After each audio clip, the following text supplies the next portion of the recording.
Museo Casona Taminango en Pasto es un complejo arquitectónico construido con materiales típicos del siglo XVII que conserva su estilo colonial.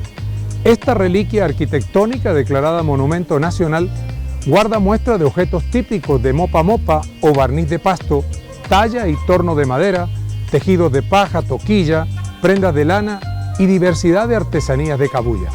Los invito a conocer el Museo Casa Taminango en Pasto.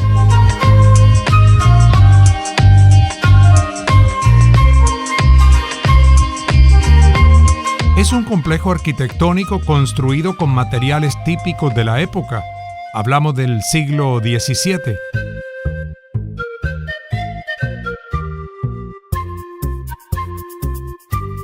De tapia apisonada, empañetados preparados con estiércol de res, paja picada y arcilla amasada por bueyes, sirve de sede al Museo Taminango.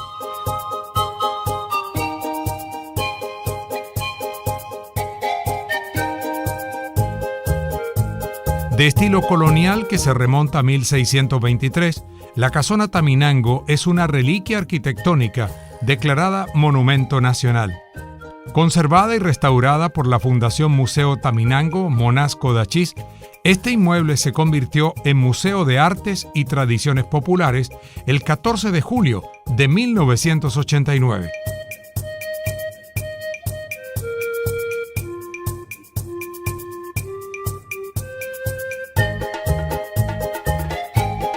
Según el historiador Sergio Elías Ortiz, la casa se construyó en 1623. La construyeron para vivienda. Era una casa familiar. Así es la distribución de los espacios. Según también el historiador, fue abandonada al poco tiempo porque tiene problemas de inundaciones. Está construida a la orilla de una quebrada que pasa por este lado. Está canalizada y todavía presenta problemas por esa razón. Y fue ocupada luego por otras familias. Hasta 1968 fue ocupada como vivienda. En ese año 2 personas la conocieron y se propusieron conservarla y restaurarla para convertirla en Museo de Arte Popular. Hasta la restauración inició en 1970 hasta 1989, que fue cuando ya se entregó a la ciudad ya como un museo. La casa es de arquitectura colonial, entonces tiene las paredes de tapia pisada, son de barro pisado, la estructura es de madera amarrada con cuero, como se puede ver en algunos lugares cuando caminamos, se puede ver los amarres debajo de las gradas, en los umbrales. Y es de piso, el piso de los patios es de piedra de río. También tiene madera y ladrillo en los pisos, se llama ladrillo dulce. En los pasillos se puede mirar también. Esa es una característica de las casas coloniales.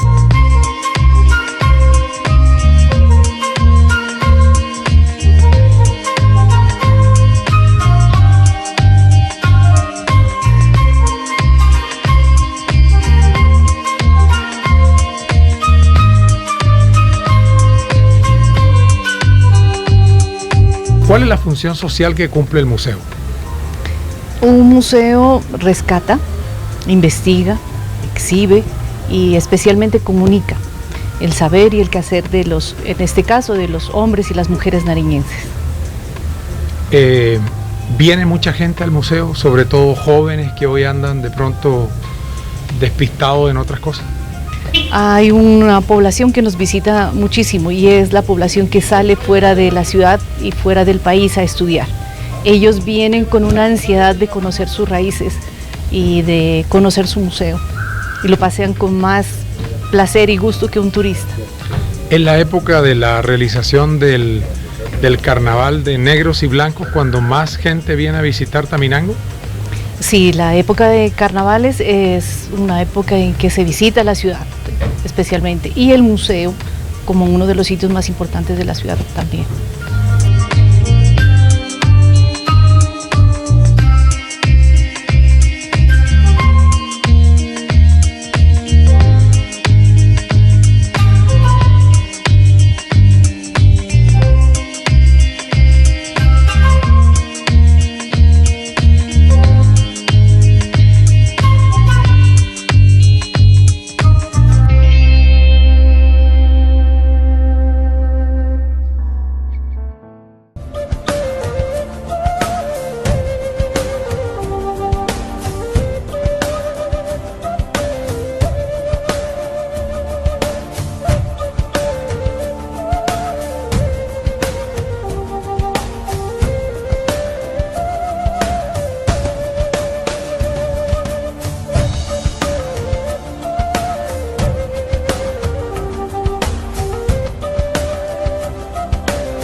La casona alberga muestras del costumbrismo regional nariñense, expresado en el mopa mopa o barniz de pasto, talla y torno en madera, los tejidos en paja toquilla, prendas de lana trabajadas en huanga y diversidad de artesanías con base en cabuya o fique, artículos de marroquinería, cacho, huesos, piezas líticas y muñequería.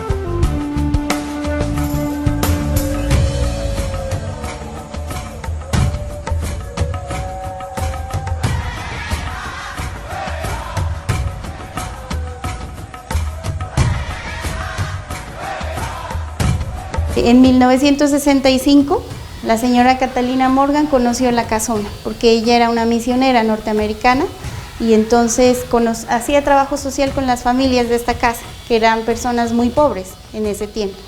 Entonces ella conoció la casa y motivó al yerno de ella, que era un médico, el doctor Pablo Morillo, para que juntos hicieran la restauración y la convirtieran en un museo de arte popular, porque él apreciaba mucho la arquitectura antigua.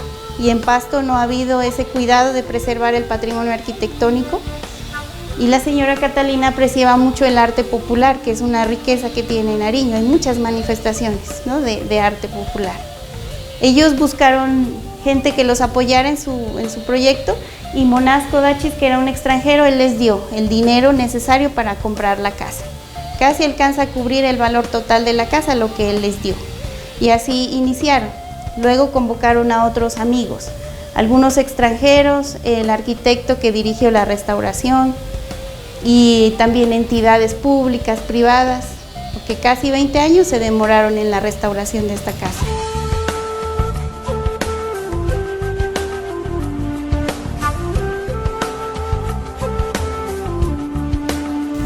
Empezamos a conocer la colección que presenta el museo, que es de artes y tradiciones populares de Nariño. En esta sala está representados los tejidos, que es una técnica importante, sobre todo del municipios del sur de Nariño. El pueblo Pasto, que es un pueblo numeroso, tiene como principal elemento de su cultura, de sus manifestaciones, el tejido, en huanga, que es el telar indígena, que es el que tenemos aquí. Y todavía las personas lo hacen como se ve en las fotografías. Artesanalmente esquilan la oveja con tijera y con los dedos van haciendo el trabajo de hilar la lana. Tinturan, el tinturado natural se practica para preservar los saberes ancestrales, pero en la práctica muchos utilizan también los otros tintes para hacerlo más rápido.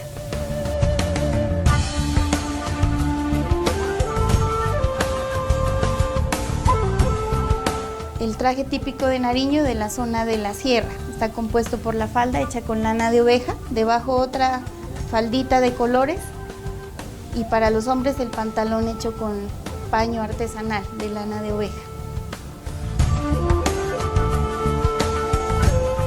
Es un trabajo pero súper laborioso. Sí. En el encano, ¿no?, se ve a las indígenas.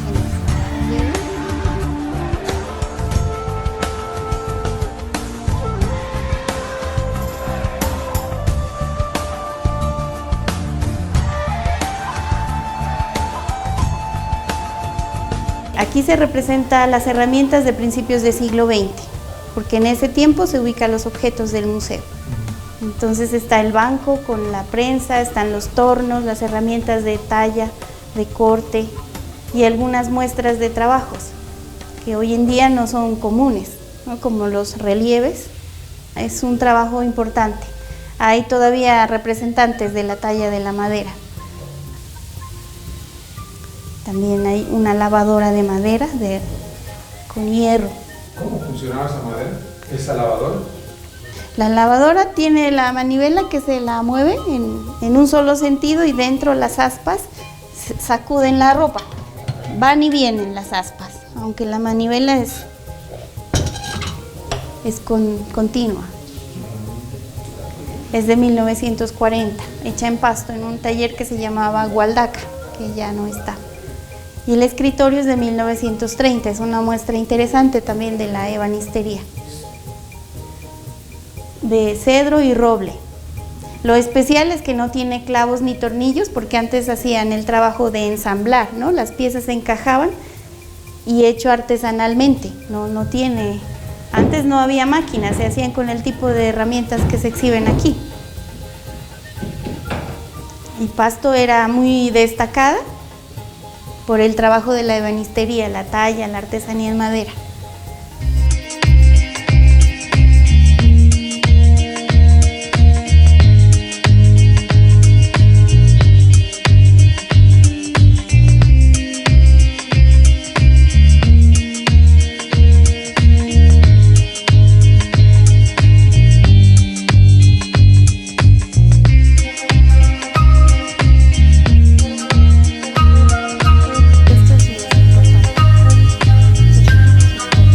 El barniz de Pasto es una técnica de impermeabilización de madera, lo hacían los indígenas en tiempos prehispánicos.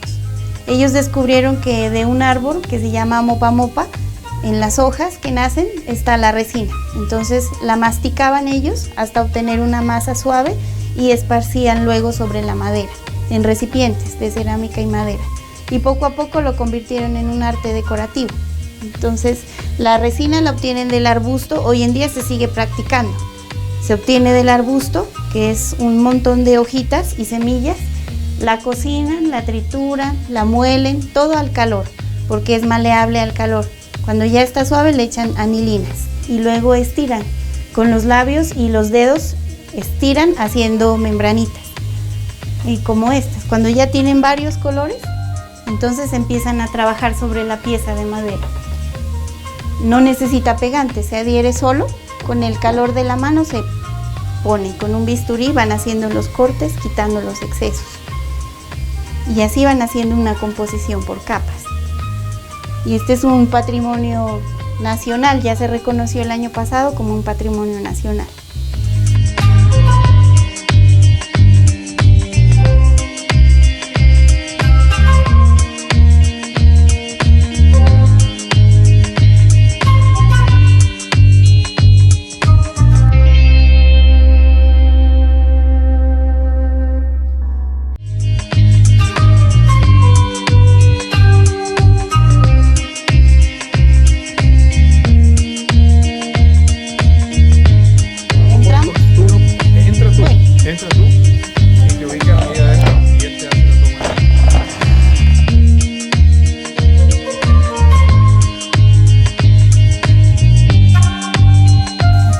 tenemos acá? Tenemos la exhibición de los sombreros de paja toquilla. Esta es una técnica artesanal importante en municipios como Sandoná, Linares, Ancuya, que son noroccidente y tienen un clima templado. La iraca crece en clima templado y la trabajan entrecruzando las hebras que obtienen, haciendo primero un círculo y luego guiándose con el molde. Alrededor del molde van tejiendo, haciendo la forma del sombrero. Al final le hacen un filo invisible. Esa es la característica del sombrero de Sandoná, que no tiene un filo de tela cosido con máquina, sino que es un filo tejido con las manos, que lo entrecruzan y no se ve cómo es que lo hacen, es invisible. Ese es un trabajo especial. Y hay sombreros de varias calidades. Sombrero rústico o sombrero muy fino, que es muy delgadito, es como una tela delgada. El sombrero de iraca tiene características que lo hacen como, digamos, lo prefieren para zonas de playa porque no suda la cabeza, sino que es muy fresco, porque el tejido pues tiene, ¿no?, huequitos y lo pueden hacer de ala ancha o de corta. Ahora lo miran y es un sombrero bien bonito, característico de zona de Sandoná. Se contemplan con la antigüedad de la construcción una herrería típica de los sectores rurales, una pailería y un molino de piedra que funciona por la acción de corrientes hidráulicas. Aquí está la herrería, que era un oficio importante porque era el que hacía las herramientas para los otros oficios, ¿no? Hay herramientas para el campo, para la carpintería, y aquí se recrea un taller de principios del siglo XX también, con elementos también como ollas, planchas, estribos. Este oficio casi no se practica ya, tal cual como se ve, porque ya usan para el hierro otro tipo de herramientas. y formas de trabajo, pero existe todavía herreros que hacen las cerraduras para los caballos, por lo menos, utilizando el carbón y el yunque como principales herramientas. Este es un trabajo heredado de los españoles.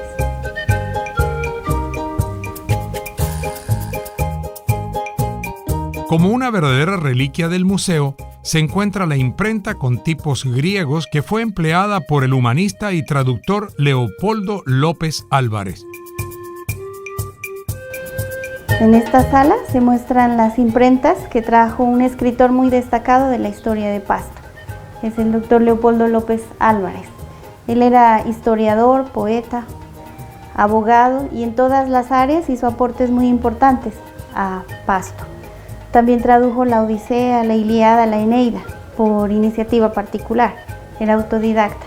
Trajo las imprentas a Pasto, que son las que se exhiben aquí. Son del siglo XVIII, de tipos móviles y de carteles.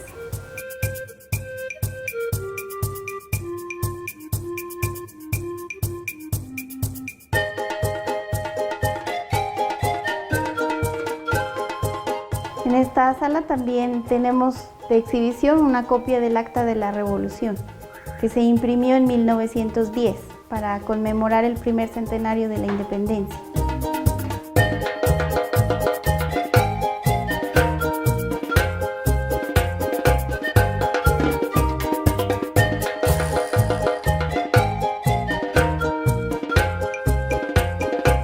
En sus jardines internos, aledaños a las salas, existen cultivos de plantas que pertenecen a la medicina tradicional de Nariño: manzanilla, orégano, paico, malva, entre otras. Visitar la casona Taminango constituye un deleite para recrear la historia de un pueblo de nuestros ancestros.